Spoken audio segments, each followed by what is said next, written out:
Rab explains it all. Math, chem, physics never fall. Subscribe and learn. Ace every test, so Rab explains it best. Hi everyone, I hope you are doing well. Welcome to this video and welcome to my channel. In this video we are going to learn how to solve compound interest questions. In this video I'm going to present two different methods. One of them is forming a table and the other one is using the formula, and you will choose which method is more suitable for you. Without wasting more time, let's get straightly into today's lesson. Before I start solving examples, it's important to get familiar with the definition of compound interest. When banks pays interest not only on the principal means the amount of money that you first put it in your bank account, but also it pays interest on previous interest that you have earned. So in addition to paying interest on the principal, it's going to consider previous interest, right? We call it compound interest. And what is the definition of balance? As I told you previously in the video titled How to Solve Simple Interest Question, balance means the principal plus the interest. It's really simple. Let's solve the first example. For the first example, I'm going to teach you how to solve compound interest questions with forming a table. The deposit, the initial money that you put in a bank account is $200 and it contains 10% interest rate. And it is compound interest. Annually, it means per year. This word is really important. Why? We are going to know the importance of this word later. What is the balance after 4 years? Really simple. You are going to form a table with 3 columns. The first column is going to be deposit at the beginning of each year. The second column would belongs to interest, and the last column is balance. Okay, let's start with the first year. At the first year, you put $200 in your bank account, so deposit would be 200. And as you can see, the interest is 10%, right? So interest is gonna be 200 times 10%. Should I write 10? No, I must write 10% as a number. You can write it as a fraction or you can write it as decimal. Here I prefer to use decimal. So 0.1, it's going to be 20. And balance, as I told you before, it's going to be deposit plus interest. So it's going to be 200 plus 20, which is $220. This is the balance at the end of the first year. Okay, I want to start the second year. What should I write for the deposit at the beginning of second year? Should I write 200 again? No, this time we are going to consider the last balance. Why? Because this is compound interest, not simple interest. So previous balance, which is 220, comes here, 220. And then we are going to calculate the interest of this 220 for the second year times 0.1, which is going to be 22. And the balance at the end of the second year would be 220, which is the deposit here, and 22. And it's going to be 242. For the deposit at the beginning of third year, as I told you before, we must consider the last balance, which is 242. I'm going to calculate the interest. 242 times 0.1 is going to be 24.2. So 242 plus 24.2 is going to be $266.2. This is the balance at the end of the third year. How many years do we have? 4. So we need to continue 266.2. Again, 266.2 times 0.1. The interest is going to be 26.62. For the balance, I need to add them. Plus 26.62. This process is really easy, but it's time consuming. It's gonna be 0.82. And let's see, what do we have? 12. It's gonna be the balance at the end of the fourth year. And this is the answer of our example. Let's solve the next example with each other. We have a principal which is $500. We have compound interest rate annually. I told you this word is important and we are going to learn the importance of this word later. And time is 2 years. We are going to solve it with the table method that I told you. First column, deposit at the beginning of each year, interest, balance. First deposit is going to be $500. Here I'm going to write the interest rate as a fraction. So 500 times 3 over 100. I can drop these to zeros. I'm going to have $15 as interest. Balance would be interest plus deposit. So 500 plus 15 is going to be $515. What should I write for the deposit at the beginning of the second year? Should I consider 500? No, I told you I must consider the previous balance because it is compound interest. So 515, interest would be 515 times 3 over 100. I'm gonna have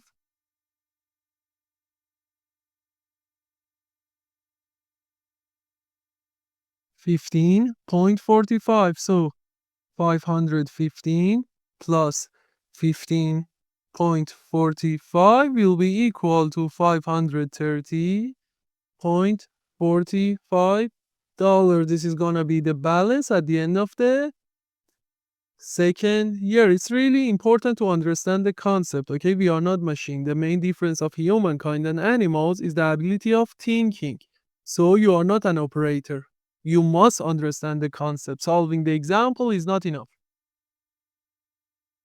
Sometimes it would be easier to use the formula instead of forming a table. What is the formula? P, which is balance, is equal to P, which is principal, times 1 plus R, which is interest rate, to the power of N. Here, there are some points. I told you balance is balance, P is principal, but R is interest rate for each interest period. It's really important. What does it mean? We are going to learn that later. And N is number of interest periods. We are going to learn the points of R and N later through examples. Let's solve the first example. The first example is really simple. Find the balance on a deposit which contains $1,000 and 4% interest compound annually. I told you this word is important for 5 years. What was the formula? We want to use formula, not forming a table. Principal 1 plus R to the power of N. So I have the principal 1000 times 1 plus R. Interest rate. What is interest rate here? It is 4%, but I must write it as a number, 0.04 to the power of N, which is 5. If you solve it, you are going to find the balance. I'm not going to solve it. You can solve it with using calculator if you want to use it. If you want to solve it with your mind, it's going to be time consuming. But after reaching to this point, solving this example would be really, really easy. And I keep the rest for you. Look at the next example here. We have completely the previous example, but this time we have semi-annually. What is the difference of that? I told you there is a point for R and N. Let's learn it with each other. This 4% interest rate that we have here is annually, right? But we want to find the interest rate semi-annually.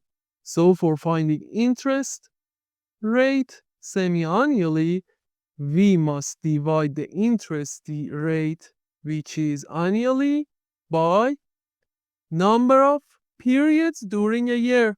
Okay, when it is semi-annually, what does it mean? How many interest periods are we going to have during 1 year? We are going to have 2 interest periods during 1 year. So interest rate semi-annually is gonna be 2%. This was the point. And another part. We calculate R, now we need to calculate N, number of interest periods. We have 5 years. Okay, it's totally understandable for me. But what should I write? Should I write 5 instead of n? No, here we have semi-annually account. What does it mean? It means each year contains 2 interest periods. So we must multiply the year by number of periods. It's gonna be 10. Now you can solve the example. Balance is equal to principal 1 plus r to the power of n. You have the principal, which is 1000. You have the r. We calculated the r. This is 2%. Do not write 4%. That one is annually. So I'm going to have 0.02 for the r, and for the n, I'm going to have 10. Exactly like the previous example, I'm going to leave it with you, and you can solve it. I do not know. Do you want to use calculator or not? Next example, find the balance on a deposit of 1000 again, 6% this time. This percent is annually, right?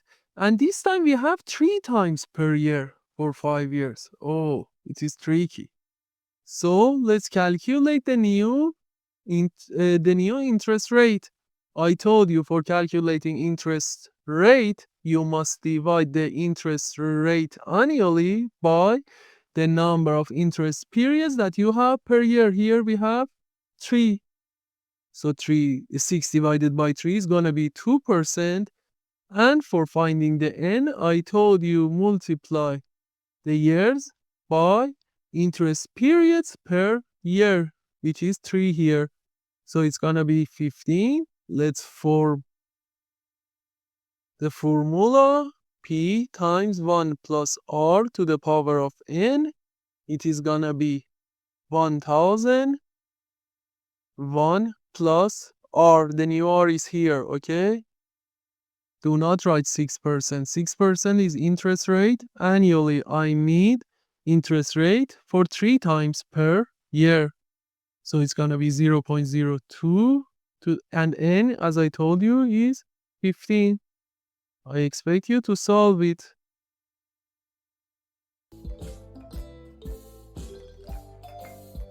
Here you can find more examples, and I strongly suggest you to solve them at home. If you have any question or if you wanted to share your answer, please feel free and write it in the comment box. I will try to answer it as soon as it was possible for me. Thank you for watching this video.